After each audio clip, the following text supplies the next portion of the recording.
তো আজকে ভিডিওর শুরুতেই তোমরা দেখতে পাচ্ছ রান্না বান্না। হ্যাঁ বন্ধুরা, এটাই কারণ। কি বলো তো, আজকে শরীরটা এতটাই খারাপ ছিল, সকালে উঠে কোনো কাজকর্ম করতেই পারিনি, কিংবা তোমাদেরকে দেখাতেই পারিনি। মোটামুটি এখন বাজে 1টা 1:30। তারপরে অবশেষে যখন দেখলো রিয়া রাজিয়া যে মা তো চলতেও পারছে না, উঠতেও পারছে না বিছানা ছেড়ে, তাই অবশেষে তারা নিজেই রান্নাঘরে চলে গেল। শাকসবজি অবশ্য প্রায় শেষের দিকে, ঘরে কোনো কিছু নেই, ছিল এই যে কদিন আগে আনা বেগুন আর মাছ ভাজা ছিল, তো সেগুলো দিয়েই করছে একটা তরকারি। মাছ আর বেগুন, আলু, টমেটো দিয়ে, সমস্ত কিছু দিয়ে একটা মাছের ঝোল। আর তারপরে হচ্ছে খাওয়া দাওয়া একবারে কমপ্লিট। কারণ কি বলো তো, রান্না তো ওই করেছে, তারপরে ক্যামেরা করবে না তোমাদেরকে দেখাবে। কুঁদরি ভাজা করেছিল, আর ওই সমস্ত কিছু দিয়ে একটা মাছের ঝোল। আর আমার জন্য আমি করেছিলাম শুটকি ভর্তা। কারণ ওইটা তো আলু দিয়ে রান্না করেছে। অনেক দিন যদিও খাই, কারণ এখন সুগারটা একেবারে মনে হচ্ছে একেবারে বেশি, তাই আর খাচ্ছি না। আমি এই শুটকি ভর্তা দিয়েই খেয়ে নিলাম। তারপরে দেখতে না দেখতে এত ঝাপসা গরম ছিল, সেটা তো তোমরা জানোই। হঠাৎ করে দেখছি বসে থাকতে থাকতে খেয়ে দিয়ে সবেমাত্র বসেছি, হুট করে দেখলাম কোথা থেকে যেন হঠাৎ করে এই রোদেলা মেঘের মধ্যেও হঠাৎ করে একটা ঝড় ঝাপটা বৃষ্টি চলে এলো। হ্যাঁ, আমরা তো এইটুকু মাত্র দেখতে পেয়েছিলাম, কারণ আমরা থাকি ফ্ল্যাটে। তাই এইখানে কয়েকটা গাছপালা থাকলেও সেই দমকা ঝড়ো হাওয়াটা আর এখান থেকে বুঝতে পারিনি। অবশেষে বিকেলবেলা যেই খবরটা কানে এলো, মেদিনীপুরের শহরে নাকি বিশাল বড় ক্ষয়ক্ষতি হয়ে গেছে। রাস্তার উপরে গাছ পড়ে গেছে, কয়েকটা বিল্ডিং পর্যন্ত নাকি ভেঙে গেছে। এরকম খবর আমরা যদিও শুনতে পেলাম, কিন্তু ঝড়টা কিন্তু এত ওই রকমভাবে উপলব্ধি করতে পারিনি। হ্যাঁ, তবে ঝড়টা জোরে ছিল এটা একটু বোঝা যেত, কারণ ঘরের মধ্যে থেকে আর কতটুকুই বা বুঝতে পারবো। রাস্তাঘাটে বের হলে, কোথাও গেলে তবে না হয় বুঝতে পারতাম। এই তো কয়েক মিনিটের বৃষ্টি, তার মধ্যে দেখো না, আকাশ পরিষ্কার হয়ে একদম ঝকঝকে রোদ আবারও। তো জানি না কোথা থেকে এই হাওয়াটা এলো, এসে একদম সব কিছু তছনছ করে দিয়ে চলে গেল। হ্যাঁ, আমাদের হয়তো কোনো ক্ষয়ক্ষতি হয়নি, কিন্তু লোকের তো হয়েছে, তাই না? তারপরে বন্ধুরা, এটা হচ্ছে পরের দিনের ব্লগ। কারণ দুদিন আমি আগের দিনে তো ব্লগ দিতেই পারিনি, তার পরের দিনে দিচ্ছি। আজকে সকালে উঠে আমি রান্নাবান্না করলাম, কারণ একটু আগে মাংস নিয়ে এলো। তো ভাবলাম রিয়া যেহেতু আজকে থেকে স্কুলে যাবে, আমি রান্নাটা করে রাখি, যতই শরীর খারাপ হোক না কেন। যদি আবার বাচ্চাটা না খেয়ে যায়, সারাদিনে হয়তো সেই কষ্টটা আমাকেই উপভোগ করতে হবে, তাই না? তাই কোনো রকম করে রাজিয়াকে বললাম ঝাড়ু টাড়ু দিতে, আর আমি এসে শুধু ভাতটা আর মাংসটা রান্না করে দিলাম। যেহেতু আজকে মাংস, আর কোনো কিছু না করলেও চলবে না। রিয়াকে যদি এক পিস মাছের মাংসর ঝোল আর একটা আলু দিয়ে যদি খাইয়ে দিই, তাহলে কিন্তু খেয়ে নেবে। আর যদি ওকে নিজে হাতে খেতে বলি, তাহলে তো উপায় নেই ওর খাওয়ার, তাই না? আর করেছিলাম একটু কুঁদরি ভাজি। কুঁদরি ভাজাটা করতে করতে একটু দেরি হয়ে গেছিলো। আর ও তো সবেমাত্র টিউশন থেকে এলো, এসেই খেতে বসে গেছে, কারণ বেরিয়ে যাবে, আমি খুলে রেখেছিলাম। ততক্ষণে কিন্তু কুঁদরি ভাজাটা আমাদের হয়নি। তো চলো, ওকে স্কুলে বিদায় করার পরে আমিও খেয়ে নিলাম। খেয়ে দিয়ে ওষুধ টষুধ খেয়েটে আবারও সে শুয়েছিলাম, কারণ এতটাই দুর্বল, যদি আমি হাঁটতে পারবো না। তো আর বাকি কোনো রকম করে রান্নাটা করে দেওয়ার পরে বাকি যা কাজ ছিল, রাজিয়া তো স্কুলে যায়নি, ওই করেছিল। কাচাকাচিটা ওই করেছে, শুকাতেও সে দিচ্ছে।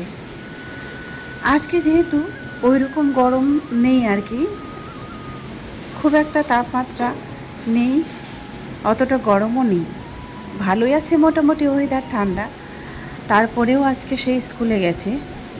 জানি না আজকে প্রথম স্কুল কি করবে।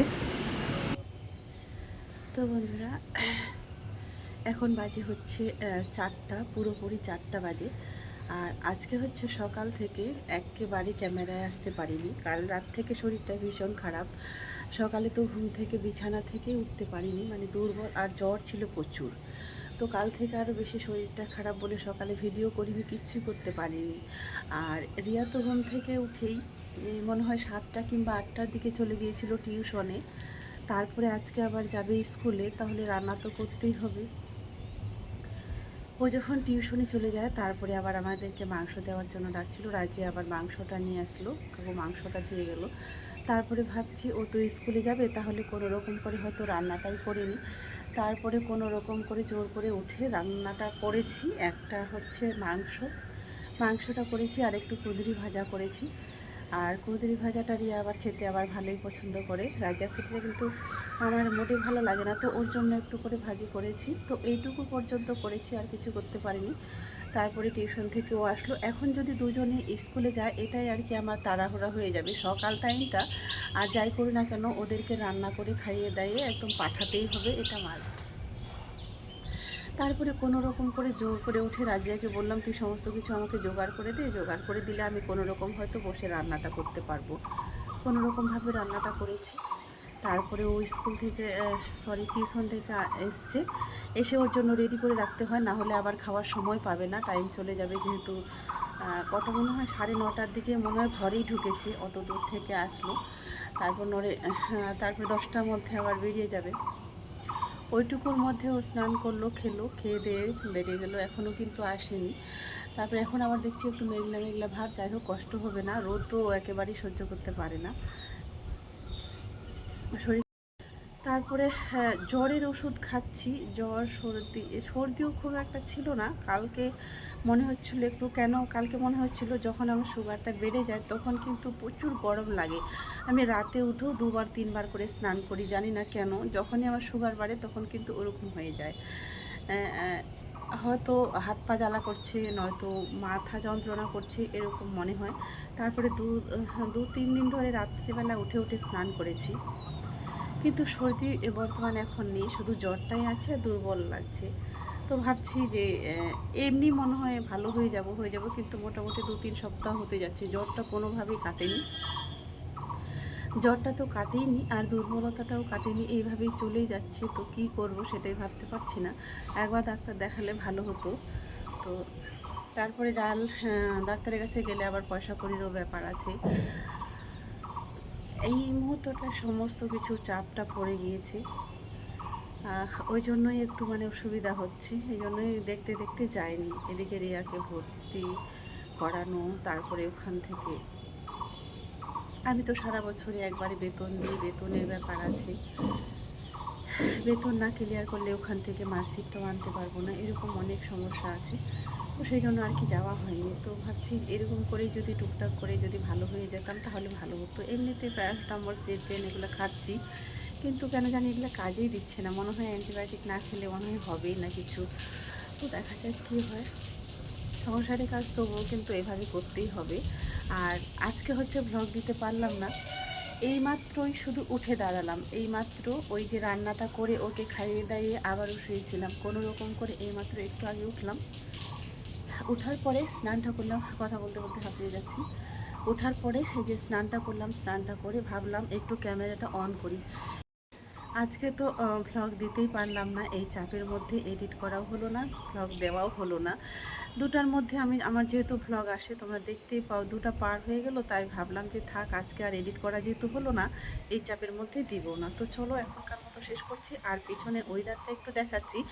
আর হ্যাঁ, একটা কথা, কালকে যে আমাদের মেদিনীপুরে যে ঝড় হয়েছে, ঝড়টা বেশ কিছুক্ষণ ছিল না, হয়তো কয়েক মিনিটের জন্য ছিল, শুধু কয়েক মিনিট। আমি আমার ভ্লগে দেখতে পাবে, তার মধ্যে এই কয়েক মিনিটের মধ্যে যে এত কিছু ক্ষয়ক্ষতি হয়ে গেছে সেটা আমি ধারণা করতেই পারিনি। যে দেখছি রাস্তায় গাছপালা উল্টে উপড়ে যাওয়া, তারপরে ডাল ভেঙে পড়া, অনেক ক্ষয়ক্ষতি হয়েছে। তবে আজকের ওয়েদারটা একটু মোটামুটি ভালোই আছে। চলো একটু তোমাদেরকে দেখি। এখন হচ্ছে বিকেলবেলা, হুট করে দেখছি আবারও 2-1 ফোঁটা কোথা থেকে বৃষ্টি চলে এলো। আর এই যে সবেমাত্র এই বেলকনিতে বসেছিলাম। সব সময় কিন্তু শুয়ে থাকতেও ভালো লাগে না, তারপরে ভাবলাম একটু উঠে এখানে বসি। যদিও একটু স্বস্তি লাগে। ইচ্ছা তো অনেক কিছুই করে। দুদিন পরে আমাদের কোরবানি ঈদ, কিন্তু কোনো বিশ্বাস করো বন্ধুরা, কোনো কিছুই কাজকর্ম কিচ্ছুই করিনি। না ধোয়া মোছা না বাজার করা, আমি কোনো কিচ্ছুই করিনি। এবারে যে ঈদ হচ্ছে, ঈদ আমার মনেও কখনো এক সেকেন্ডের জন্য ফিল করেনি। ওই যে লোকে বলে না, যদি শরীর সুস্থ থাকে তাহলে কিন্তু মনও ভালো থাকে।